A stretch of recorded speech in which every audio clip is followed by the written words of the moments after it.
Assalamualaikum warahmatullahi wabarakatuh. Perkenalkan, nama saya Anissa Firdausi dengan NIM 1911111824 dari kelompok 1 AD 2019-2. Di sini saya akan melakukan tindakan pemeriksaan fisik pada sistem syaraf untuk memenuhi ujian skill lab KMB 3. Berikut videonya.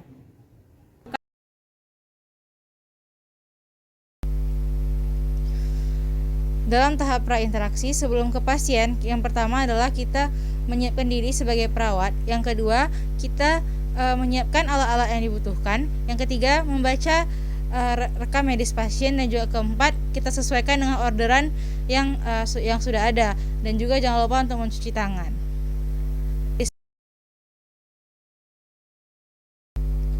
Selanjutnya tahap orientasi. Di tahap orientasi yang pertama kita ucapkan salam ketika bertemu sama pasien, dan yang kedua kita perkenalkan diri sebagai perawat. Yang ketiga, kita validasi kembali identitas pasien dengan bertanya kepada pasien, dan juga kita cek gelang pasien.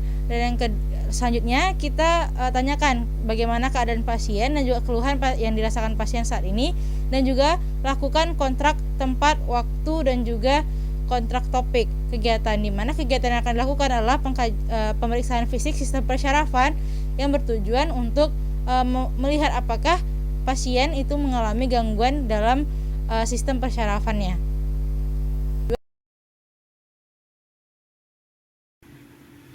Nah, pemeriksaan pertama itu ada anamnesa, di mana di sini kita periksa pertama itu adalah identitas dari klien seperti nama, usia, jenis kelamin, dan juga alamat dari klien. Yang kedua itu kita periksa juga kita kaji keluhan sekarang ya, keluhan utamanya. Yang ketiga, kita kaji juga riwayat kesehatan terdahulu. Yang keempat ada riwayat kesehatan keluarga, dan yang terakhir kita kaji beberapa aspek seperti aspek sosial, aspek budaya, dan juga aspek spiritual.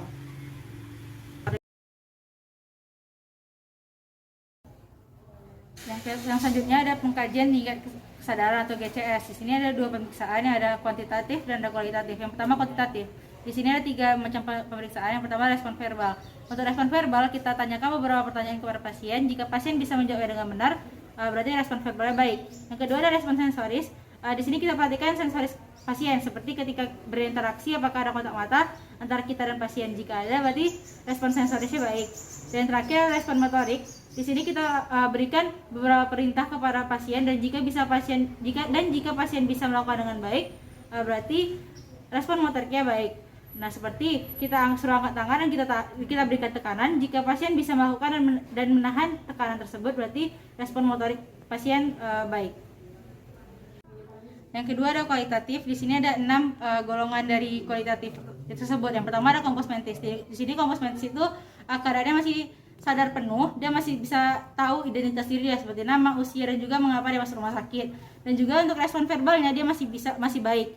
Dan juga pasien itu masih sadar dan peduli dengan keadaan dan lingkungan di sekitar dia. Yang kedua itu apatis, di mana pasien itu sudah enggan untuk mengetahui keadaan dan lingkungan sekitar dia, dan juga dia bersifat acuh tak acuh. Yang ketiga ada delirium. Untuk delirium sendiri itu pasien mengalami mental dan motorik yang terganggu, di mana pasien kadang berhalusinasi dan juga mengalami disorientasi waktu, ruang, dan juga orang. Lalu yang keempat itu ada somnolen, di mana somnolen ini pasien itu mengantuk berat tapi masih bisa dibangunkan dengan diberikan rangsangan verbal, seperti dipanggil saja dia sudah bisa terbangun. Dan juga dia masih punya respon verbalnya masih baik. Yang kelima itu ada stupor, di mana pasien sudah tertidur tetapi masih bisa dibangunkan dengan rangsangan yang berat seperti rangsangan nyeri. Dan juga respon verbalnya sudah menurun. Dan yang terakhir ada koma, di mana keadaan pasien sudah tidak sadarkan diri lagi dan juga tidak bisa dibangunkan dengan rangsangan apapun.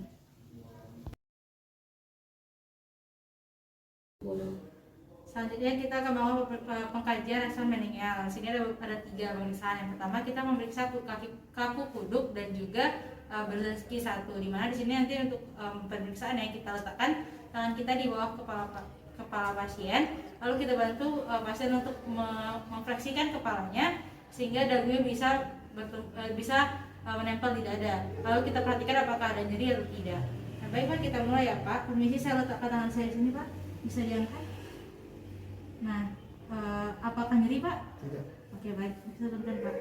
Nah, tadi bisa kita lihat dagu klien menempel pada dada, berarti kaku kudunya negatif dan juga tidak terasa nyeri pada bagian-bagian saat dilakukan pemeriksaan, berarti Brzezinski-nya normal. Nah, selanjutnya kita akan melakukan pemeriksaan Leydig sign dan juga Kersig sign. Nah, di sini untuk Kersig sign itu kita akan mengangkat kaki klien sejauh 70 derajat bergantian, dan kita lihat apakah ada nyeri atau tidak. Baik Pak, saya mulai angkat kakinya ya Pak. Apakah ada nyeri Pak? Apakah nyeri Pak? Oke. Nah, berarti Kersig sign-nya bagus. Lalu lanjut kita ke Leydig sign. Nah, untuk Leydig sign itu sendiri sama, kita angkat kaki klien sejauh 130 derajat. Baik Pak, kita angkat lagi ya Pak. Apakah sakit Pak? Tidak.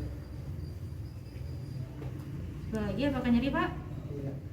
Oke, baik, berarti untuk Leydig sign-nya bagus. Nah, selanjutnya yang terakhir ada Brzezinski 2, di mana di sini kita meminta pasien untuk mengangkat kakinya semampu dia bisa, dan apakah bila ada nyeri bisa dilaporkan ke kita.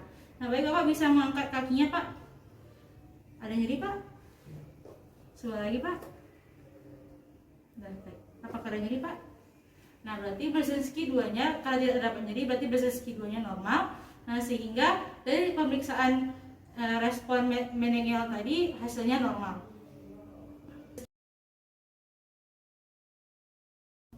Nah, baik, selanjutnya kita akan masuk ke pemeriksaan syaraf kranial. Sini kita akan yang pertama kita akan melakukan pemeriksaan syaraf kranial 1. Di sini kita dengan caranya nanti kita minta pasien untuk menutup matanya dan kita menutup salah satu lubang hidungnya.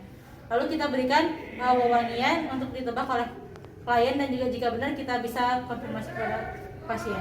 Nah, baik Bapak bisa tutup matanya Pak. Hidungnya bisa ditutup sebelah Pak. Oke, baik, kita mulai ya Pak. Ini wangi apa Pak? Kopi.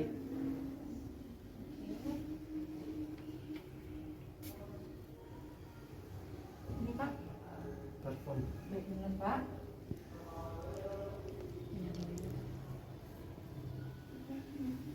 Ini Pak. Alkohol. Baik, benar.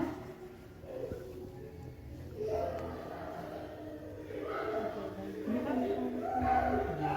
Oke, baik, benar. Bisa dibuka matanya kembali Pak. Oke, baik. Nah, nanti kita bisa lakukan kita gantian ke lubang hidung satunya lagi, tapi udah normal ya Pak pemeriksaannya.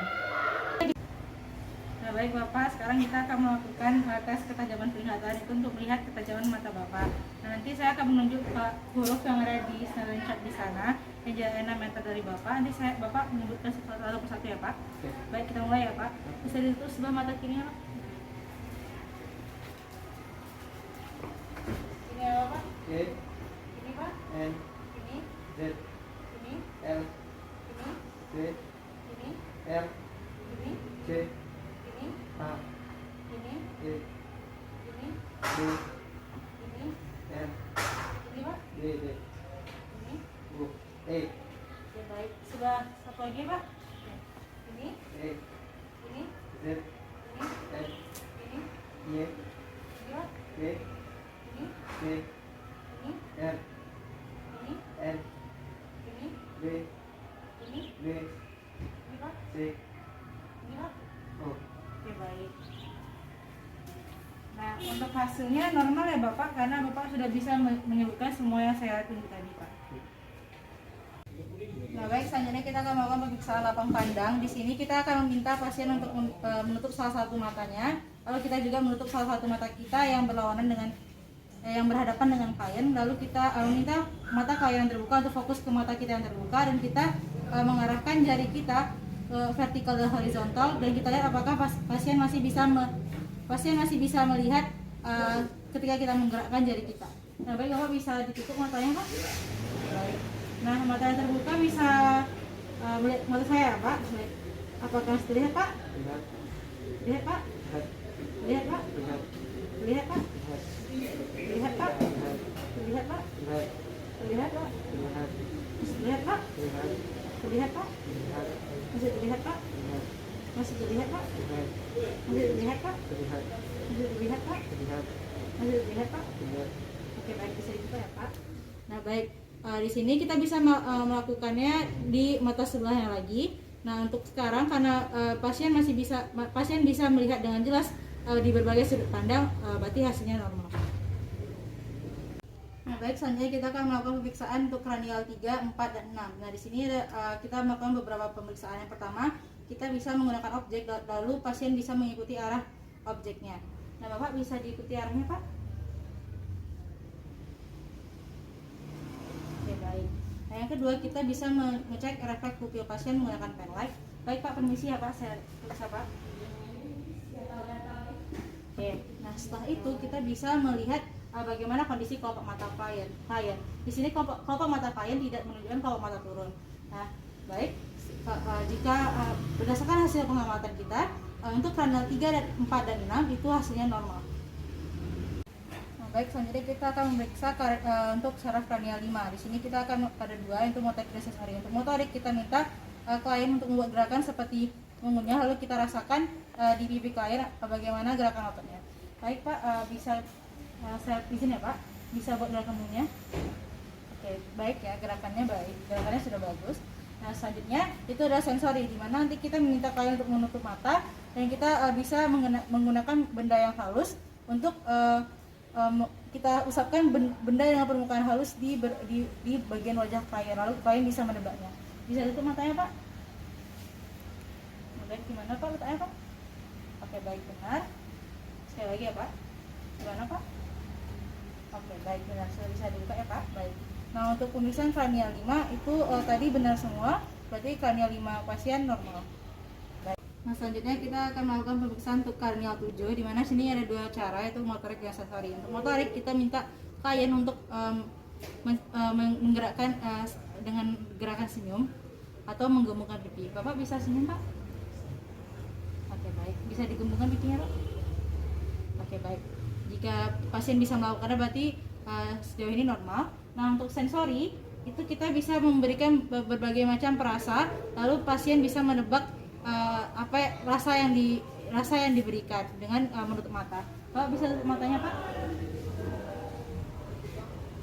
Baik, Pak. Ini sih, Pak, tutup matanya, Pak.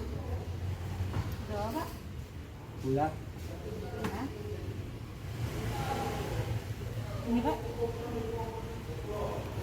Kopi. Ini, Pak.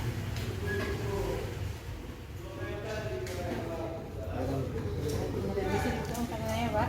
Oke. Berarti klien bisa menebak rasa dan juga perasa yang diberikan dengan benar. Berarti untuk kranial 7 semuanya normal. Oke, baik, Bapak. Sekarang kita akan melakukan tes pendengaran. Jadi ada beberapa tes ya, Pak. Yang pertama tes Weber. Di sini saya akan meletakkan ke utara. Nanti saya akan letakkan di tengah kepala Bapak. Itu tujuannya untuk membandingkan suara di telinga kanan telinga kiri Bapak. Kita mulai ya, Pak. Bisa diangkat tangannya ke frekuensi, Pak.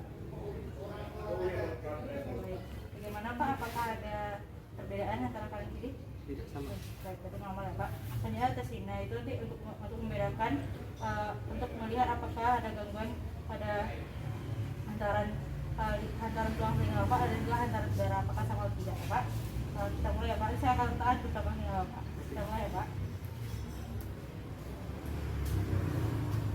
Bisa diangkat kaki, Pak. Apakah masih terdengar, Pak? Oke. Mana lebih terdengar yang masih lebih kuat di yang tengah atau di depan, Pak? Di belakang tadi, Pak? Yang di depan. Oke, itu masih normal ya, Bapak ya. Oke, terakhir itu tes Weber itu nanti untuk membandingkan apakah pendengaran kita sama ya, Pak. Kita mulai dari Bapak dulu ya, Pak. Bisa diam. Oke, ya, Pak. Gantian ya, Pak. Apakah sudah terdengar, Pak? Ya, Berarti sama ya, Pak. Hasilnya juga normal ya, Pak. Nah, baik, selanjutnya kita akan melakukan pemeriksaan untuk kranial 9 dan 10. Nah, di sini kita bisa minta pasien untuk membuka mulut dan menunjukkan huruf R. Kita lihat apakah ada palatunnya terangkat atau tidak. Nah, Bapak bisa buka mulutnya, Pak. Lebih besar, Pak, bisa, Pak? Ucapkan A. A. Oke, baik. Nah, kita kita lihat tadi masih normal. Nah selanjutnya kita bisa untuk pemeriksaan selanjutnya kita bisa meminta pasien untuk membuka mulut, lalu kita memasukkan spatel lidah ke dalam mulut klien dan kita lihat apakah ada refleks muntah. Baik Pak, bisa dibuka mulutnya Pak. Permisi ya Pak, maaf. Oke, baik, berarti ada refleks muntah, berarti hasilnya normal. Nah yang terakhir kita bisa meminta klien untuk meminum air dan kita bisa meletakkan tangan kita di leher klien untuk melihat apakah ada refleks menelan. Nah baik Bapak bisa minum. Permisi ya Pak. Nah untuk semua pemeriksaan tadi hasilnya normal, berarti untuk kranial 9 dan 10 hasilnya normal. Nah baik, selanjutnya kita untuk memeriksa syaraf kranial 11. Di sini kita akan, yang pertama kita akan meminta klien untuk menoleh ke kiri dan kanan, lalu kita berikan tekanan di rahang klien. Nah baik Bapak, bisa menoleh ke kanan Pak. Lagi Pak, lagi. Oke, lagi baik. Nah, lagi Pak, bisa ditoleh Pak. Oke, lagi. Oke, baik, benar. Nah berarti sudah bagus. Lalu kita yang kedua, kita bisa meminta klien untuk mengangkatkan tangan selurus bahu, lalu kita berikan tekanan arah gravitasi. Bisa diberikan Pak? Oke baik. Saya berikan tekanan ya Pak. Oke. Nah, baik. Karena klien bisa menahan tadi tekanan dari kita, berarti hasilnya normal. Berarti untuk kranial 11 hasilnya normal. Nah, yang terakhir kita akan melakukan pemeriksaan kranial 12. Di sini kita akan meminta pasien untuk mendulurkan lidah, lalu kita meminta untuk pasien menggerakkannya ke arah kanan dan kiri. Bapak bisa didulurkan lidahnya Pak? Bisa di arah kanan Pak? Di kiri? Oke baik, normal ya. Nah baik, karena pasien bisa menggerakkan lidahnya ke arah kanan dan kiri, berarti untuk kranial 12 hasilnya normal.